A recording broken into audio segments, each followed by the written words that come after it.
구독자 여러분 안녕하세요, 서영입니다. 제네시스의 첫 SUV죠. GV80의 출시가 코앞으로 다가와서 이 GV80에 대한 이야기를 빨리 여러분과 나누고 싶다는 마음에 분주히 이렇게 바깥으로 나왔습니다. 날씨는 좋네요. 가을 느낌?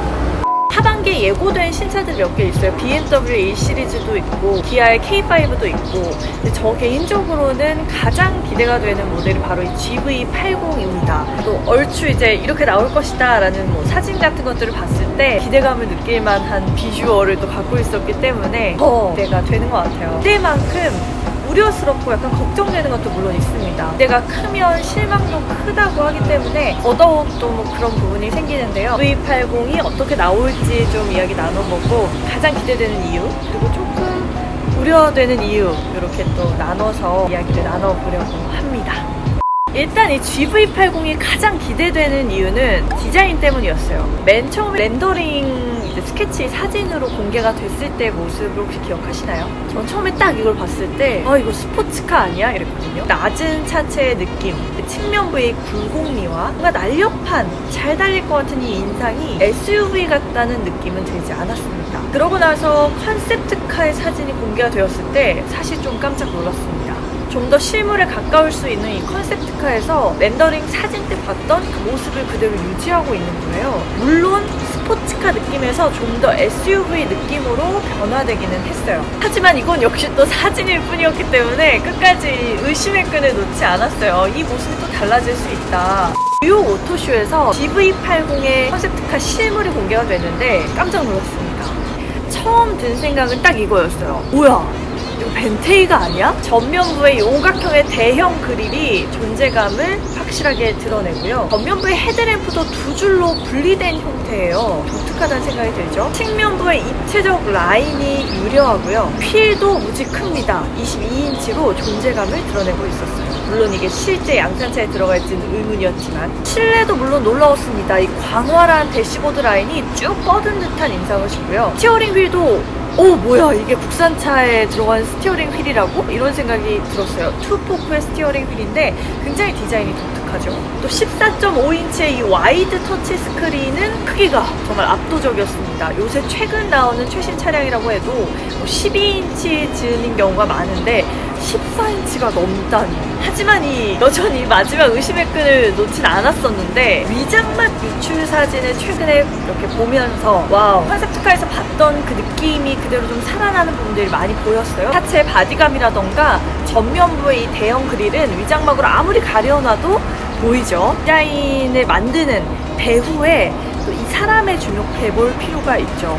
바로 루크 동커브르케인데요. 루크 동커브르케, 제네시스의 키맨이라고 할 수 있죠. 2014년에 제네시스를 론칭하는 그 시즌에서부터 영입이 된 디자인 인재입니다. 영국의 럭셔리카인 벤틀리의 최고 수석 디자이너 출신이죠. 브랜드의 진짜 그 아이덴티티를 최전방에서 반영하는 인물은 디자이너라고도 할 수 있을 겁니다. 루크 동커브르케가 벤틀리 출신이기 때문에 그가 디자인하는 이 차량에 벤틀리만큼의 럭셔리함, 고급감이 살아있을 것이다 라는 추측을 해볼 수 있게 되는 거죠. 지난번에 신형 소나타가 나왔을 때 제가 이 소나타를 직접 디자인했던 이상혁 전무와 인터뷰를 나눈 적도 있었는데, 자동차 디자인에서 가장 중요한 것 중에 하나가 이 선이다, 실루엣이라고 표현할 수도 있겠죠.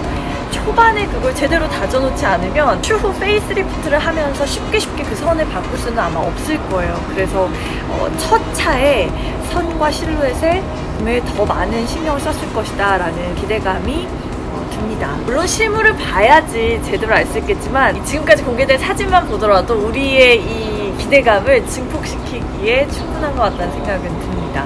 제네시스 GV80이 기대되는 이유 두 번째는 바로 첨단 주행 성능 때문입니다. 요새 새로 나온 신차들의 최첨단 안전사양이나 주행 성능이 많이 탑재가 되는 것은 사실이죠. 그런데 제네시스 GV80에는 무언가 독특하고 특별한 한 가지가 더 있습니다. 바로 HDA2 기능인데요. 하이웨이 드라이빙 어시스턴트라고 해서 말 그대로 주행 보조 역할인데, 고속도로 주행 보조 역할이라고 보시면 되는데요. 무려 스스로 차선 변경이 가능한 2단계 수준의 자율주행 기능이라고 합니다. 스스로 차선 변경이 가능하다고요. 제가 진짜 초보 운전 시절에 가장 이 운전이 힘들었던 부분 중에 하나가 차선 변경이었거든요. 초보 운전자분들에게는 이 기능 정말 솔깃하지 않을까 생각이 되는데요. 테슬라의 오토파일럿 기능처럼 방향 지시 등을 넣으면 차량이 운전자가 원하는 방향으로 자동으로 차선을 변경해주는 기능이라고 합니다. 현기차에 주로 탑재되는 스마트 크루즈 컨트롤 같은 경우는 속도가 고정이 되잖아요. HDA2는 구간별 제한 속도에 따라서 차량이 또 알아서 조절을 해준다고 합니다. 너무 신박한데요. 이런 최첨단의 사양은 빨리 또 시승기를 통해서 보여드리고 싶다라는 생각이 들었어요. GV80이 기대되는 마지막 세 번째 이유는 계속해서 말씀드리게 되는 것 같아요. GV80 제네시스에서 처음으로 생산하는 SUV입니다.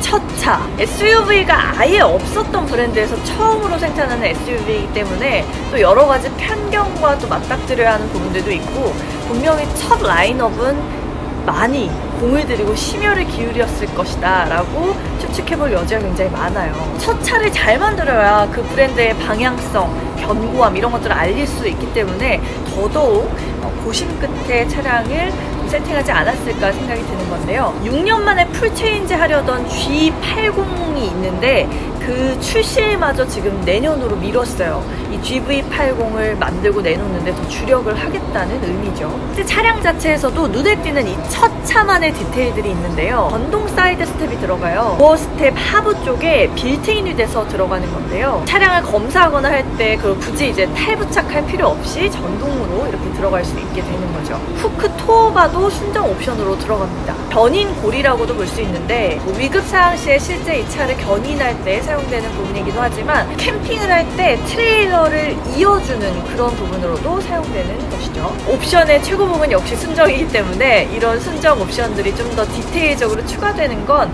아무래도 이 GV80이 첫 SUV이기 때문이 아닌가라는 생각이 듭니다. 기대되는 것만 한껏 이야기를 드렸는데 물론 또 우려되는 것도 있습니다. 가장 개인적으로 우려가 되는 건 가격이었어요. 가격이 이미 좀 언론에 일부 보도가 된 바 있죠. 예상가였는데 6,100만원부터 시작을 해서 8천만원 사이에 이를 거다라는 그런 이야기였습니다. 많은 분들이 놀랐던 것 같아요. 물론 저도 똑같이 놀랐습니다. 아니, 국산차에 아무리 그래도 6천만 원이 넘는 시작가라고? 사실 이 정도 가격이면 수입차랑 비교를 하게 되는 게 사실이거든요. 동급 세그먼트의 수입차로 BMW X4나 벤츠 GLE 이런 것들을 따져보면 제네시스가 시작가 자체가 수입차보다 훨씬 비싸다 이건 아니지만 그래도 국산차이기 때문에 관세나 운임비 같은 것들이 추가가 되지 않잖아요. 특히 옵션 같은 걸 넣었을 때 거의 비등해지는 수준이 되는 꼴이기 때문에 그래도 되나 하는 우려감이 드는 것도 사실이었습니다. 근데 또 한간에서는 이런 이제 이야기들도 있죠. 이것은 현대차의 큰 그림이다. 전략적인 마케팅이다라는 건데 6천만 원 이상으로 이제 출시를 한다라고 이렇게 딱 공표를 해놨을 때 실제 출시가가 5천만 원대 후반이면 뭔가 차가 저렴하게 나온 것 같다라는 인상을 줄 수가 있다는 거죠. 여론을 좀 살핀 후에 5천만 원 후반대에서부터 출시가를 내놓을 것이다 라는 또 이런 예측들을 좀 팽배한 것 같아요. 브랜드사 입장에서는 실제 전략적으로 가격 마케팅을 그런 식으로 할 수도 있겠다라는 생각이 들긴 하는데 개인적으로는 제네시스가 가격을 많이 다운하지 않을 것이라는데 한 표를 또 던지는 이유가 있습니다. 2017년에 맨프레드 피츠제럴가 외신과 했던 인터뷰를 참조해 봤었는데요. 앞으로 제네시스 브랜드의 한 4, 5년 내에 방향성이 어떻게 되느냐, 구체적인 비전을 들을 수 있느냐라고 물으니까 럭셔리라는 키워드를 꺼냅니다. 한국 브랜드 중에서는 가전제품 등등 몇몇 브랜드에서 럭셔리 브랜드의 이미지를 이제 가져가고 있는데 제네시스 역시도 그 럭셔리라는 꼬리표를 달고 싶다라는 야망을 비춰줘요. 우리는 그 럭셔리 브랜드로 가기 위해서 충분히 훌륭한 작업들을 해오고 있다라고 강조하기도 하고요. 제네시스가 점차 럭셔리 브랜드로 성장할수록 한국의 이 럭셔리 산업에 도움이 될 것이다 라는 이야기까지 합니다. 오히려 이 소비자가 높은 가격을 지불하게 함으로써 럭셔리 이미지를 강화하려는 게 아닌가라는 생각도 들고요. 소비자 입장에서 혹시 너무나 부담을 많이 갖게 되는 수준의 가격이 나오는 게 아닌가라는 우려감이 드는 것도 사실이에요. 5천만 원대 후반도 저렴한 가격은 아니잖아요.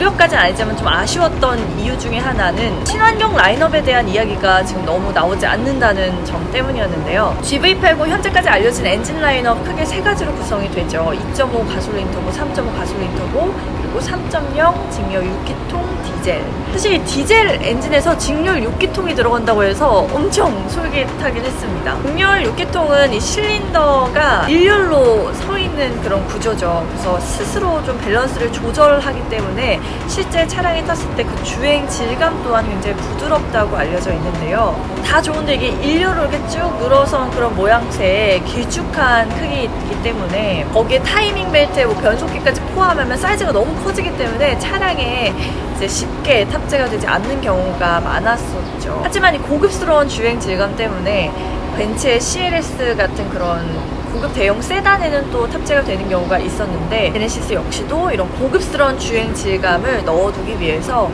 이런 선택을 했던 게 아닌가 싶어요. 디젤 가솔린 엔진 파워트레인 말고도 친환경 라인이 같이 등장할 거라고 예상을 했었어요. 역시나 이 맨프레드 피츠제럴드가 이전에 외신과 인터뷰했던 자료들 참고해보면 제네시스의 GV80에 대해서 다양한 옵션을 고려하고 있고 그 옵션들 안에 전기차와 하이브리드 역시도 확실하게 구축이 되어 있다라고 이야기를 했었는데 정작 GV80에는 친환경 라인을 동시에 내놓지 않아서 그 부분이 좀 아쉽게 느껴지긴 했어요. 이제 가솔린 엔진 그 차량이 먼저 나온 이후에 친환경 차량이 나올 가능성은 물론 있는데요. 친환경 차로 시대가 좀 전환하고 있는 부분이 있기 때문에 좀 더 다양한 옵션들을 제네시스 측에서 보여주기를 기대하고 있습니다. 제네시스 GV80에 대한 이야기 나눠봤는데요. 우리 안에서 세지 않아야 밖에서도 잘하겠죠. 사실상 이 제네시스 유럽 시장에서도 올해 1월부터 8월까지만 해도 10대 미만으로 팔았다라는 통계가 나올 정도로 굉장히 절박한 상황이라고 생각을 해요. 국내 시장에서도 이 GV80을 통해서 확실한 새로운 도약을 좀 했으면 좋겠다라는 생각도 들고 훌륭한 상품성과 디자인 이런 부분이 글로벌 시장에서도 좀 인정을 받기를 개인적으로는 바랍니다. 그러려면 역시나 이 국내 소비자들의 까다로운 마음부터 잘 사로잡아야 하지 않을까 라는 생각이 들어요. GV80에 대한 이야기, 궁금증들 많이 남겨주시면 추후에 실제 신차 발표 현장에서 또 반영해서 직접 보여드릴 수 있도록 하겠습니다. 날씨 많이 좋으니까요. 이 초가을에 좋은 날씨 많이 만끽하시길 바라고 환절기니까 감기 조심하시고요. 저는 또 다음 콘텐츠로 찾아올게요. 안녕!